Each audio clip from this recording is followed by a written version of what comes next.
All right, guys, welcome to the last breakout session of the day before the after party.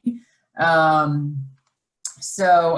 name is Danny, if you guys haven't seen me in any of your sessions yet. And I have the pleasure of introducing Ms. Sheila Delasky and Jennifer Rendent, who will be presenting today on student recruitment and maximizing time and budget. So a little bit about Jennifer. So Jennifer is the Director of Marketing and Communications at Goodwill of Central and Southern Indiana. She has been with Goodwill since 2013. Jennifer works closely with Goodwill Education Initiatives as a strategic partner to lead their marketing and communication projects and develop strategies for existing initiatives and the expansion of new ones. Before earning her master's in strategic communications from Purdue University, Jennifer was a high school English teacher and spent nearly a decade in the classroom. For 3 years, she taught humanities at the Excel Center and was also named lead teacher. Currently, she lives in the Indianapolis area and enjoys cooking and baking, bike riding, and reading.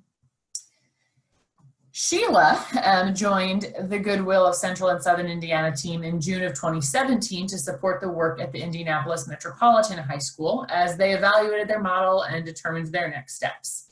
Prior to joining GEI, Sheila was a teacher and administrator in Indianapolis Public Schools and Chicago Public Schools. In addition to her work in the traditional K-12 sector, Sheila has taught and coached educators at IUPUI and Columbia University. So with all that said, I will go ahead and turn it over to both Jennifer and Sheila.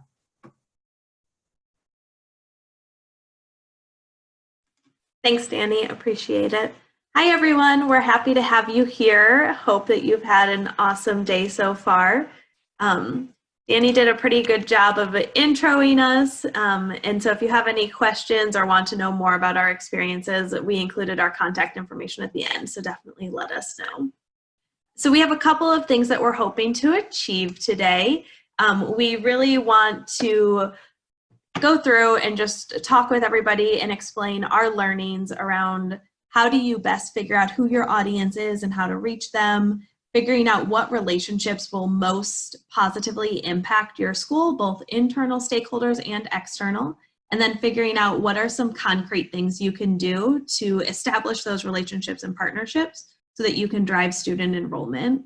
And then we're also going to spend time reviewing concrete strategies and ways that you can use paid advertising as a recruitment strategy. And then also at the very end, you're going to have some work time. We've built, like two former teachers, we are educators through and through. So we've built a framework for people to spend work time on so that hopefully you can walk away with a concrete plan going into the fall for how to best maximize your student recruitment. So Jen and I decided to do this session today because we've gotten the opportunity to work closely together over the last 3 years to recruit students for Indy Met High School. And I think the biggest thing that we've seen is that in order for student recruitment to go well, and really recruitment is a reflection of your overall communication and outreach strategy within the community, is that you have to have a plan that involves collaboration. And specifically what we've seen is that the schools that do the best at achieving their communication goals, but then also that do the best at meeting their recruitment goals are schools where the school leadership team and the marketing team work together in collaboration. At the end of the day, just marketing, doing the outreach and the paid advertising isn't going to drive enrollment. And then on the flip side, just the school doing that isn't going to have as broad of a reach as what it could be if you partner with your experts like Jen. So what we're hoping you'll walk away with today is just a really strong understanding of how you can work from the school side, but then also work from the marketing side to best leverage that recruitment and outreach. So we're going to do a quick chat check-in. So what we would love to know is who on your team, so it looks like we have people from Central and Southern Indiana and then some folks from Missouri, I think. So who on your team is currently responsible for student recruitment? And go ahead and throw that in the chat.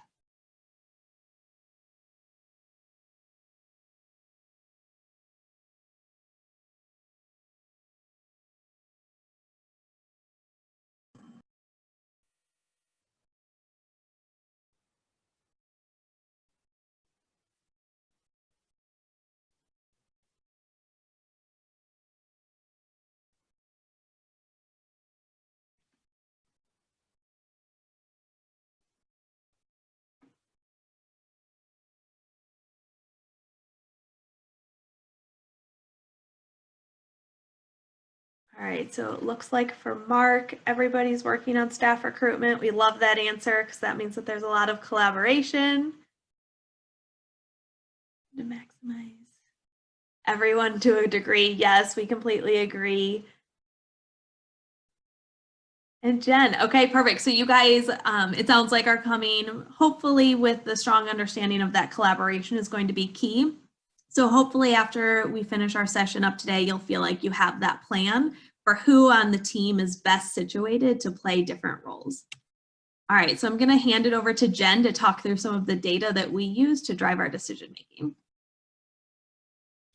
Hey everyone, welcome, and thank you, Danny, and thank you, Sheila. We're going to start with some data, and I think what is important to remember about outreach and recruitment is that we don't want to get too caught up in focusing on our own behaviors as consumers, which I think it's really easy to do that. You know, where do I like to shop? Where do I go on the internet when I'm bored? Instead, what we really should always be doing is putting the target audience at the forefront of our outreach and recruitment strategy. And so what we did on this slide is we did pull together the national average data. So this does not just include Indiana data at the top. It's Indiana, it's Missouri, Arkansas, Texas, DC, everyone who we could collect data from. We did learn that about 60% of our enrolled students across the United States are female. So our student on average is female and she is 29 years old. I think it's important to know age range and race and gender, again, when targeting, especially for digital mechanisms, which we will discuss a little bit later in the session. Primarily, our students are a combination of African American and Caucasian. We have a very balanced demographic of students. And if you're adding any of these percentages up, by the way, and they don't total 100, it's because there is a category where some students just listed other. So we removed that from this data in the slide. Then we have some specific, we do capture Central and Southern Indiana data from our students when they first enroll. And I think it's interesting and might be surprising for some of us to learn, especially those on the call who are from Indiana and do work in Indiana schools. I think an assumption we make is that not all of our students have internet access, but actually 92% of our students who we surveyed reported that they have very easy access to the internet. And our students are usually unemployed when they come to us, but they're actively looking for employment, which means they're probably on their phones. They're going out into the public a lot, seeking that employment opportunity. Our average student also watches a lot of YouTube and they visit Facebook on the regular. So those are where our students are. We might think our students are other places, but this is what they are telling us when we survey them. So we already have information that is free and really easy to launch from, where we know we can already start at YouTube and Facebook because a lot of people are going there. Sometimes our students do visit Snapchat and Instagram. And it was also surprising for us to learn that over local radio stations, our students are listening to Pandora, which is pretty cool. We also survey our students and we ask them at the Excel Centers at Goodwill of Central and Southern Indiana, how did you hear about us? We like to capture that right at the start of their enrollment. And what we learn, again, is that most of our students are hearing about us or learning about us from a referral source. And we even went as far to kind of look at that data and segregate it out even further, because we wanted to know, what does it mean if someone referred you? Who referred you? And what we learned is that 16% of our referrals, so the majority, actually come from people who've never been affiliated with us before. So we can assume that those individuals are learning about us through recruitment and advertising tactics that we're doing on the ground floor. And then we also learned that the next highest category of student learning about us is through digital or traditional advertisement mechanisms. So that includes a long list of paid advertising, and we'll be going through some of that later today. Very, very low at the bottom here of the list, but still, deserves an honorable mention are when students are learning about us because someone went door to door, knocked on their house, visited an apartment complex, or they learned about it from their job or from a community event. And I wanted to share this slide with you guys because I think it's really good for us to, again, know where the majority of our students are learning about us. And so you guys also can start planning your year out. Where should you divide your time? Should you be dividing it in those lower percentage levels like community event and school visiting house, or should you be maybe working on cultivating some relationships and building referrals? So that's what we're going to talk to you guys about, especially Sheila, as we move on. So really the last slide, I'm going to talk about data, and then we're going to get into some nitty-gritty tactics and ideas for you guys to start taking and implementing if you wanted right away.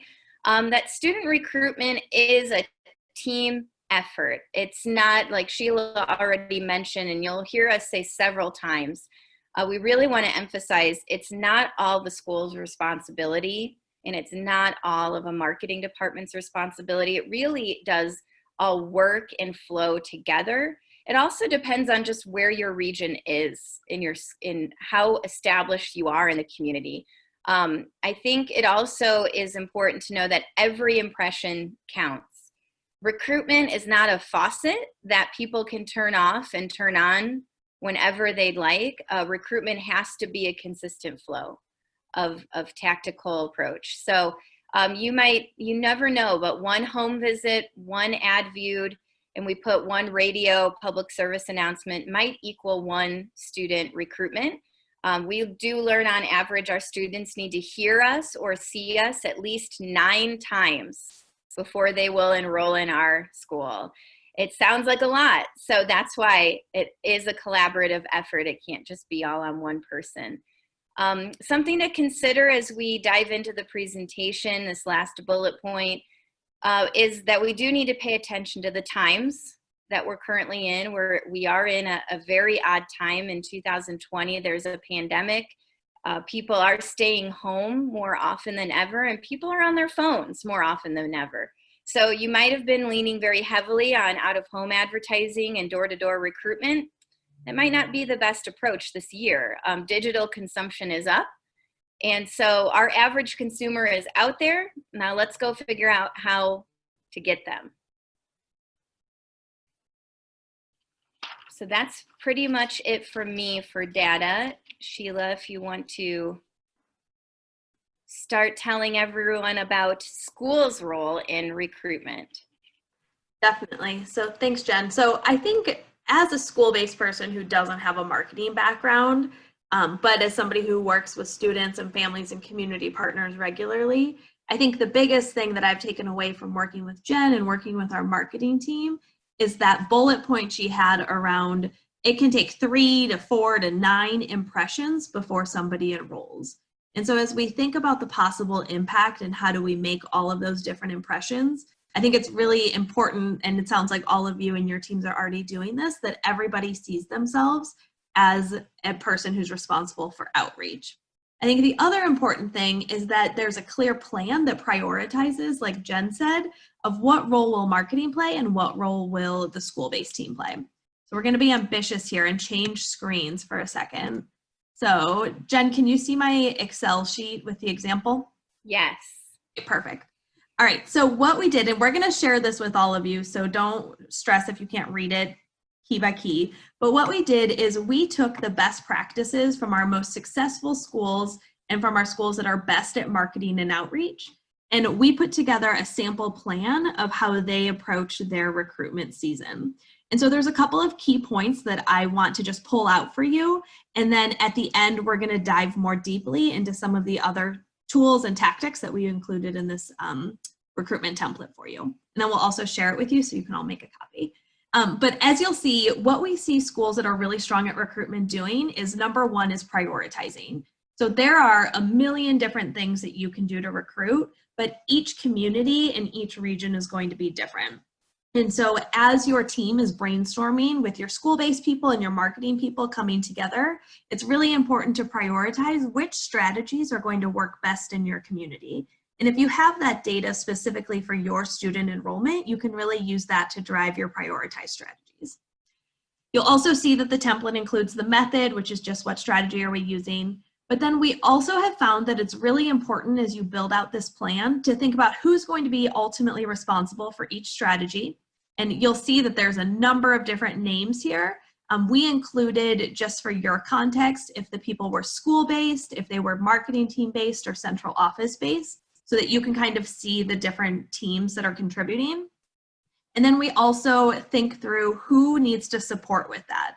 So while one person might serve as the main point of contact, for example, Jen is the main point of contact for our paid advertising, which is our third priority strategy. But then there's different supporters who are going to review those and give feedback. And then the last thing that we include in any time that we're making a recruitment plan is we make sure to think ahead to what collateral are we going to need. So collateral are any of those pieces that you're going to give to the consumer or you are going to leave them with. And so making sure that we're looking ahead as we plan out the future months to have all of the supplies that we need.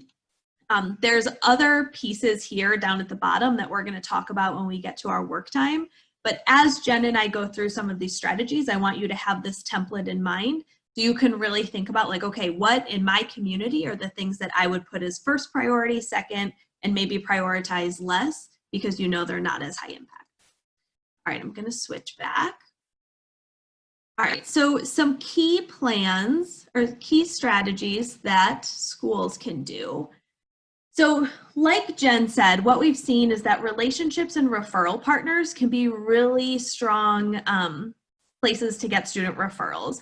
Specifically, as we think about, are there people who are already interacting with people who might be a good fit for that profile of student that Jen described? So thinking about, are there agencies or nonprofits in your community who already are working with a high population of people who don't have a high school diploma, and how can you best partner with them? Because one strong relationship with somebody who's already working with maybe 100 people a day can get you 5 to 10 students just because they really believe in the work that you're doing. Another thing that's really context specific is possibly considering how can you partner with your traditional age high schools in your community.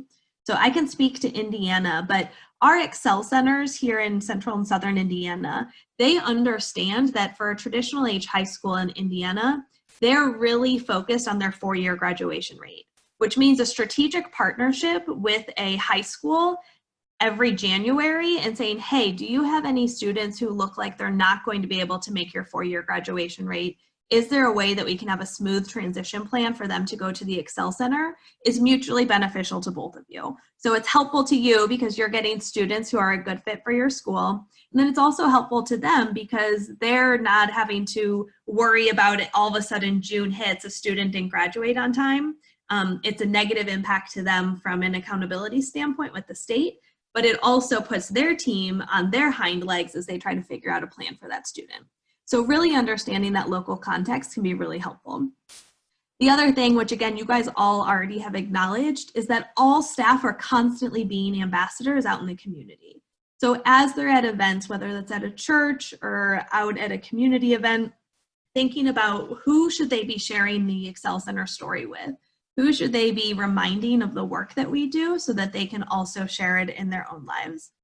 And then, like the plan that we shared, the school should really work with marketing to make that prioritized plan. But the school leader is ultimately going to be the one who's going to make those context-specific decisions about what should be the top priority.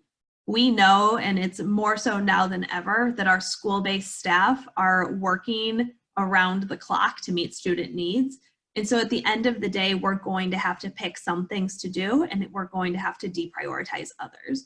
And so really figuring out what's the best use of our school-based staff's time is going to be important as you look ahead to recruitment. Jen? I feel like we're on a news, not like a newscast. Thanks, Sheila. Back to you. All right. So we're going to talk a little bit about paid advertising, and we're going to start with digital advertising first, because like we mentioned already, given that it's the time of hashtag COVID, digital consumption is up, and it was already on the rise before the outbreak of COVID. So just at the top there, we put some data that according to a new study, most chief marketing officers are giving digital advertising higher priority right now, more so than traditional media marketing, just because of the effectiveness and how targeted and specific we can actually be online versus in those more traditional out-of-home mechanisms. So, and as another reminder, back to the, not that you have to go back, Sheila, but just to our earlier slide that spoke to our data, it was, digital advertising was our highest enrollment tactic in Indiana after referrals. So it was 17% of all of our students are first hearing about us through some kind of online tactic. So our tactics every year include the following things, and we're going to go through a couple of examples just so you guys can actually see what that artwork and creative looks like, what the messaging looks like, and what the analytics are. So why we keep doing it, we're basically going to show you some data that explains that. So what we normally do is native advertising and retargeting. We also leverage Google AdWords, which is maybe more commonly referred to as search advertising. We are piloting geofencing as well, which some of you might be familiar with or have heard about. We have always used the old trusty paid social, and we have been playing around with some video pre-roll ads on YouTube as well. So we can go on to the next, or I guess really the first example, which is native ads. And Karen, here we go. I hope I can answer your question. Native ads look like this, what you see on your screen. They're called native ads because they look like they belong on any website you might be just perusing through, like WebMD, or you might be on reading an article on like MSNBC.com or CNN, and all of a sudden on your phone or on your desktop screen, there's this photo and what looks like an article of some kind. And you guys have probably seen this before. Maybe you've fallen into a native ad. They're usually very catchy, very grabby headlines. And I'll show you some of our highest performing ones on a different slide. But this is just basically what they look like. And the objective really is to get people to click on it, so we can convert them into an applicant. So it looks grabby, it looks inviting, and we're showing up on random websites where our students historically visit.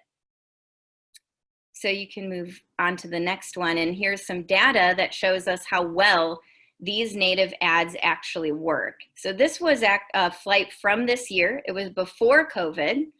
So January 4th to February 15, we ran a flight of native ads. In just that month and a couple of days, we had over 1,300,000 impressions. And an impression means someone at least saw the ad appear on their screen.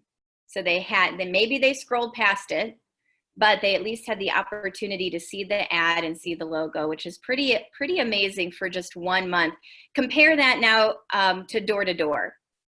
Right? Could you guys, and maybe you can, but I working in a school, I think the thought of going door to door in January and February and trying to hit over 1 million homes is next to impossible. We did this with no effort, on the school side, where they can continue to focus on serving the students in front of them and their own recruitment tactics. So, also in the campaign, we did see over 3,000 people who clicked on the ad, and they fell into our trap, and we grabbed their attention enough where they clicked on us. And really what's the most exciting metric is those conversions. We had 243 people actually enroll into the Excel Center just because they saw this ad. We did spend, as you can see all the way on the right, we spent about $2,500 on this flight, which breaks down to about $10 per application when you just look at the conversion. So that was money well spent, because again, very limited effort on our part, just making sure that our ads are running effectively. And then we look at retargeting.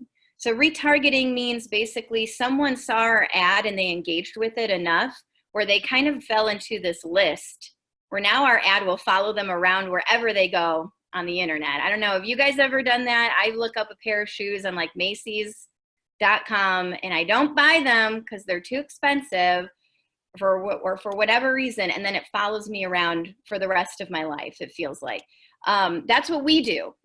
So our ads in Indiana, if you look at it, our Excel Center ads will follow you around for a certain amount of time until you click and you enroll. That's the goal. What's nice, you can go to the next slide. What's nice about these ads too, guys, native advertising, is that it usually leads to more enrollment down the road. So while we saw 243 during that flight, the retargeting will continue even after the flight has ended. So it will continue to just lead to more and more enrollments, which is just awesome. These were our three most popular, most clicked on ads. As you can see, they're very grabby. Three reasons why now is the time to earn high school was our most effective. Native ad, increase your lifetime earning potential by 200,000 was our second most compelling ad, and is now the time to finish your diploma was the third. So those are just some creative examples so you guys could see what seemed to resonate with our target audience. So that was native. I'm going to go ahead and just jump into another example of digital marketing we use in central and southern Indiana, which is Google Ads. This one is back from 2019 in June, but I love this slide because look at the dates of the ad buy. This flight maybe ran for 2 weeks, and over 3,000 people saw the ad. We had a click-through rate of 7%. So 7% of the people who saw it actually stopped and clicked on it, which is also very high. That's very high in like market rate terms. And 52 people enrolled in the Excel Center because of this, 16-day ad flight we ran on Google. 52 people enrolled. And again, no school really had to lift a finger to get those 52 conversions. And I love the spend. It only cost $780 for that 2 weeks of advertising, which breaks down to about $15 a student. So how we use Google Ads is through targeting. We actually narrow down our search. So, everyone in Missouri on the call or Arkansas, you guys wouldn't see these ads pop up if you typed in one of our keywords. We're only targeting our zip codes in central and southern Indiana. But then we are looking for some really particular phrases. So people who type in online diploma or high school for adults, for instance, our ad will appear first as though it's the top search result. So that's what Google Ads is, and that's what we leverage throughout the year. Here's what I said, our old reliable, old faithful here, social media. You guys probably are all familiar with Facebook and Instagram, and especially with its organic options and how you're probably running campaigns and running really cool posts on your business or local pages for the Excel Center. But if you invest just a little bit of money and do some paid advertising, we've seen great results.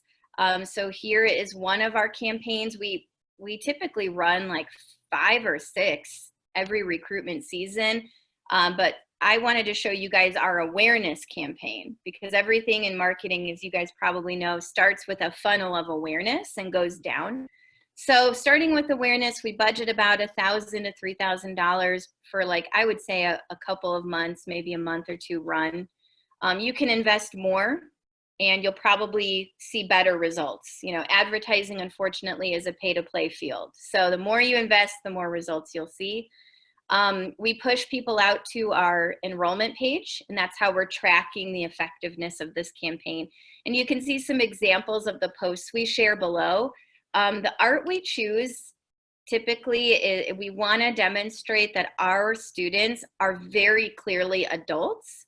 So you can see we try to pick photos of people holding a baby or people who might look just a little bit older. They're just clearly not, 17 or 18 years old. We also try to show that graduation vibe because we like to further legitimize ourselves as an actual high school. We're not an online school. We are an in-person direct instruction facility where you're going to get quality education. So those graduation pictures are very effective for us. And I think on the next slide, oh, okay. Oh, I thought I maybe threw some metrics in there, but I will just add on that Facebook and Instagram are our primary social tactics, and they continue to just be really effective in earning us higher engagements and higher reach. And you can't really track enrollment through Facebook, unfortunately. It's the way that they set up their ad spaces on the back end. But we do see really great results, and a lot of our students respond to those Facebook ads. So this is our digital calendar. I do want to make note of the asterisk. You guys probably see next to September and February.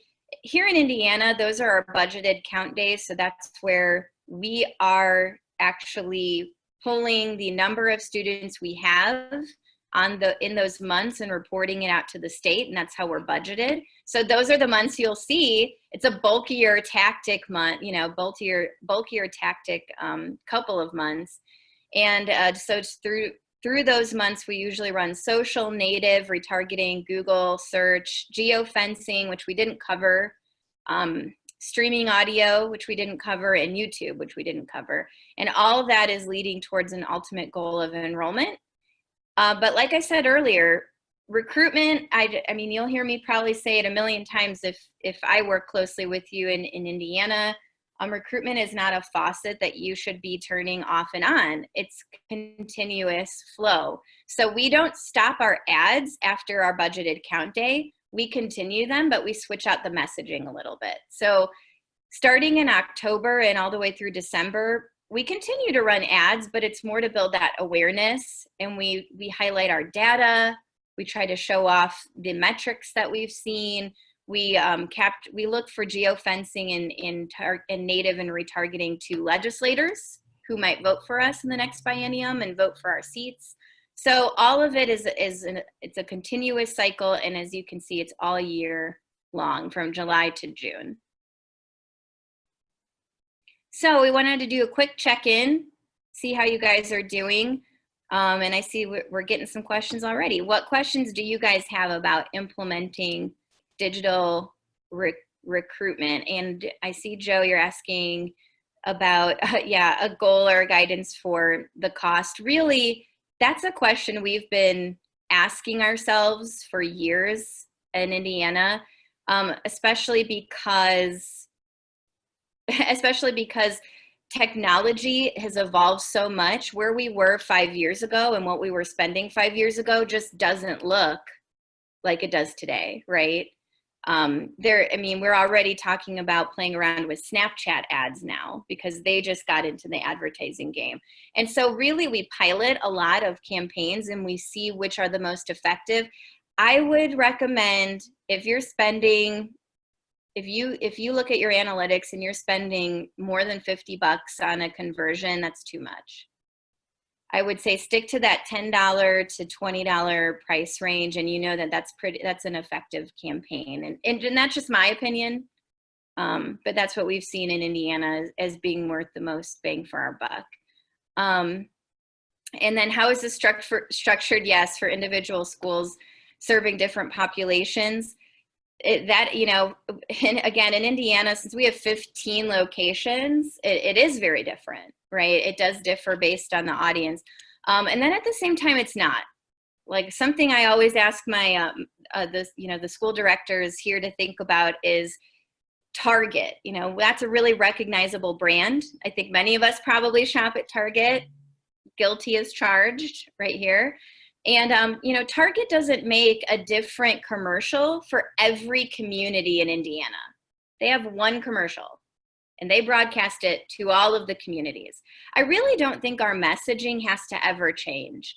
What does change from community to community is what our artwork and what our creative looks like. So in Indianapolis, where we're serving more African American students, we really want those students to see that this is a place where you are going to feel welcome and comfortable. And so our ad sets and our photos might change just so they can see that reflected in themselves, and vice versa for those rural. In Indiana, we serve a lot of farmland, a lot of country. And so we'll switch maybe the photo out, but that's really it. The messaging and the video and the collateral stays very, very similar throughout.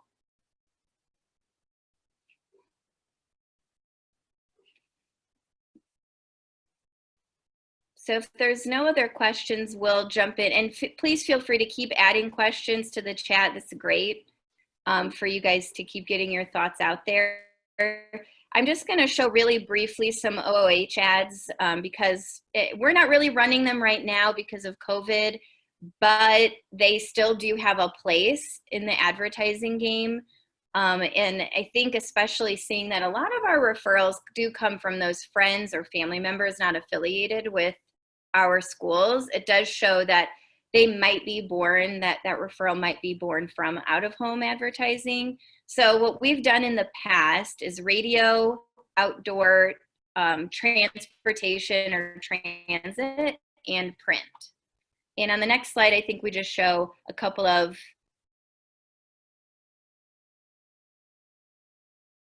examples of what those out-of-home ads look like. So up in the top left of your screen, you guys probably see a mailer, and that's just an invitation that we did, a blast in a community out so people would come to a specific event. So the objective really was actually just getting people to show up at this event so our school could talk to them and build that awareness. Over to the right, the top right, is our transit ad. We've done bus wraps in the past as well, but I just find it really, I don't think our students have responded well to that. And I also think it's really unlikely that someone's gonna like stop driving and write down what they see as a bus is driving by. So we do the interior art cards instead, where people will actually be riding the bus and they'll have time to actually sit and stare at the ad and think about if they'd like to enroll. And then the billboard, one of our billboard examples is, this is a digital billboard actually, so it looks a little different than a print billboard, but that's at the bottom of the screen. And really what we were trying to do, other than recruit students to this Excel Center campus, is we were trying to distinguish that it's an Indiana school because it's right, this particular location is right on the border of Kentucky. The last thing I'll cover, just another tool for you guys to keep in mind as you are building your marketing collateral and toolkit, is to always use the media that helps reach another audience. I don't think our students are reading the news as much as we think they are. You know, they're in those digital places, in those digital spaces that we've already covered. So that's how we're reaching our target students. But we do know a lot of our supporters and community partners are reading the paper. So media pitches allow us to tell stories and share successes and share updates and reach new audiences. And it does build awareness because you don't know who's reading it, right? We also have a blog space, and that helps with our organic reach online. So you never know, you know, we try to use a lot of search engine optimization, SEO, in our blogs. And we include some buzzwords and target words. So if people Googled us, they'd either find us through paid search or they'd find us through our blog. So those are just some examples. And then I wanted to show you guys some tools also that we use as a network, and you guys all have access to, no matter what state you're in. Hopefully you have access to most of these things. The first one is the Excel Center Network Library. And I don't know, Sheila, if you'll have access to click on it, but I don't know if I've shared it with you. Oh, it gives you access, sweet. So this is a folder we can share with you guys. I think looking at the names on the call, all of you probably do have access to it. And it really is just a one-stop shop, so you don't have to reinvent the wheel. We have news releases, we have logos, we have photos that you can pull from as you're developing your own library and collateral toolbox. We have a lot of guidelines, reports, handouts, and there's even some templates in there that you guys could edit and just straight up use on your own. So that's there, and we can share that out after to make sure you have it. The Marketing Google site is something we have in-house that you guys probably wouldn't have access to if you're not in our network, but it's just a place for printed materials to live in case someone needs to print something that's branded. And then you guys all also should have access to our apparel and Wildman account. So our Wildman account is where you guys see the t-shirts over on the right side of your screen, the backpacks, pens, pencils, and those are things schools now just go in and order anytime they need it, so they can work on building their relationships with people in their community and giving out these items to students to help build their foundation of recruitment tools and collateral. So in the final couple of minutes, we are going to give you a couple other tools in addition to the ones that Jen just mentioned. So we're going to share this recruitment plan template with you. It has the planning example that we talked about earlier. There's one that's filled in and then one that's blank. But then in addition to that, we included some other things that we have found be really helpful for the school-based team on top of the paid advertising and media relations that Jen went over. So we included examples of community partners, that making sure you're keeping an ongoing list of those people who you think would really benefit from getting things like your newsletter and hearing about the work that you're doing at your Excel Center.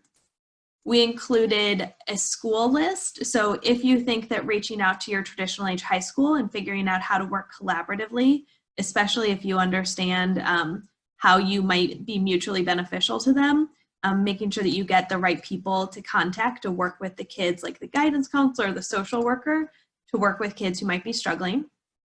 We also have included a couple of scripts that we have found be really helpful. So since we know that recruitment is a tactic that everyone is responsible for, we found that it can be helpful to give our staff members some scripts to use when they're making calls or leaving a message for somebody, so that you can make sure that that messaging is really consistent, and that you are getting the follow through and the follow up from the students that you're wanting. We've included a template for tracking which events are you going to go to, who is going to be responsible, and then a tip that we would recommend is that after the event, you put a quick summary of, was it worthwhile? Was your target market there, and were there people there that you would want to go back and see next year? So that next year when you're going through your plan, you can remember which events were worth your team's time. And then, we also included a few of those we included a brainstorming for targeting your digital marketing. So Jen mentioned how that's really important, especially in the Google ads. So making sure you do that. Running zip codes of where are your students currently, so that you know where should you be targeting, and you can work with your marketing team on targeting those students. And then we also included a script. We have found that oftentimes reaching back and reaching out to students who were formerly enrolled in the school but who did not complete their diploma can be a great recruitment strategy. So we also included a script for your staff members to use to talk with those students. So we hope that this tool is really helpful in helping you get started. I think what we would just really recommend is that you and your team spend some time going through that first tab and figuring out which steps should you prioritize for your community and your students, and just dig in and figure out, all right, these are the top 4 or 5 things that we're going to spend our time doing for recruitment this season. So with that, we would love to have you just take some work time to start digging into this tool. I shared a link to it in the chat, and so it should be available for all of you. And while you're digging into the tool and working, Jen and I will be here to answer any questions or go more in depth on anything that you're wondering about.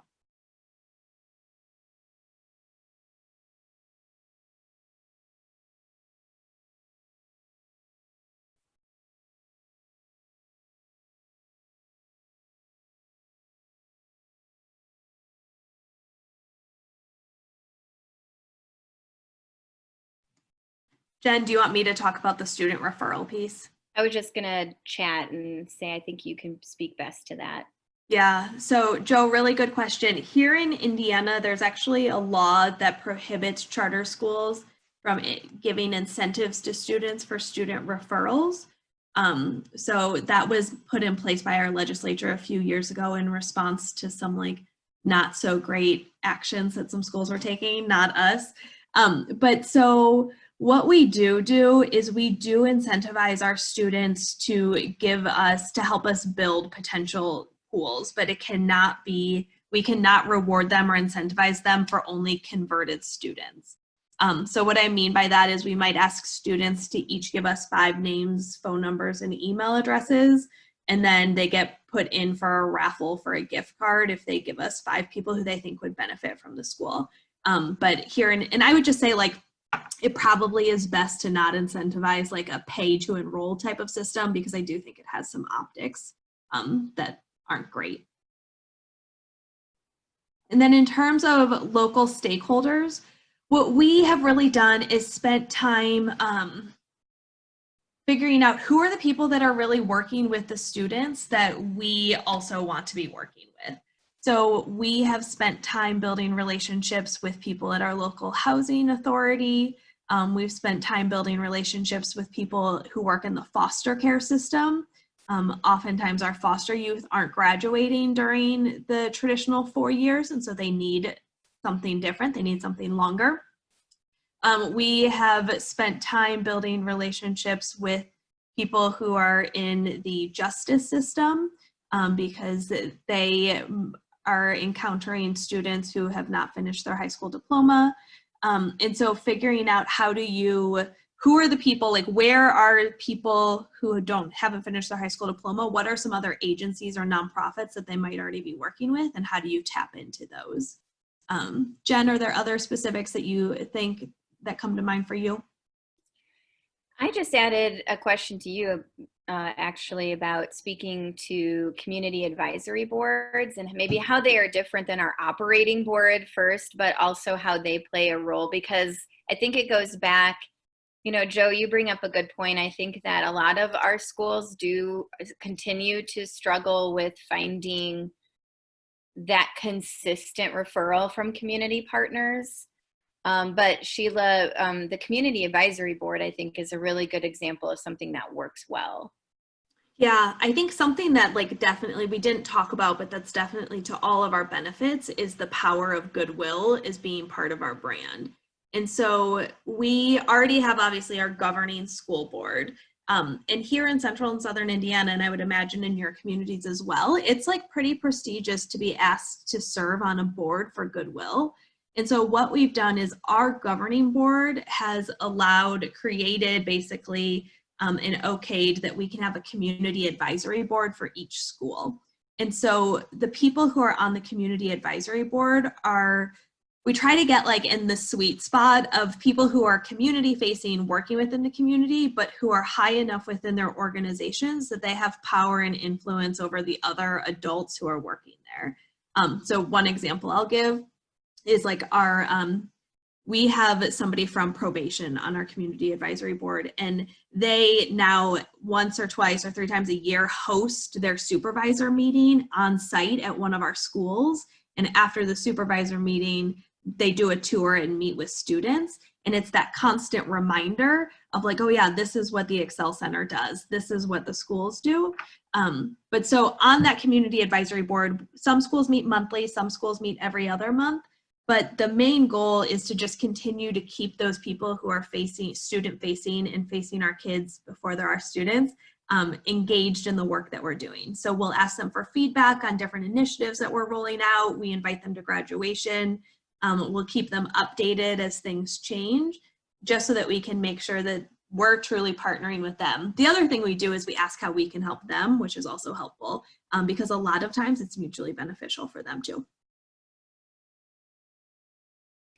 I think we're at our time limit. Sheila, did you want to put up our contact information? If anyone, we tried to cover a lot today, and I know we barely scratched the surface. So we do want to invite everyone on this call and beyond, including your teams, to connect. If you have any questions for us about school outreach and recruitment or paid advertising or unpaid advertising, just let us know. We're happy to continue to collaborate and share resources that you guys might find beneficial. And thank you guys so much for sticking with us. And it's the last session of the day. Thank you very much. Thank you guys. Nice meeting you all.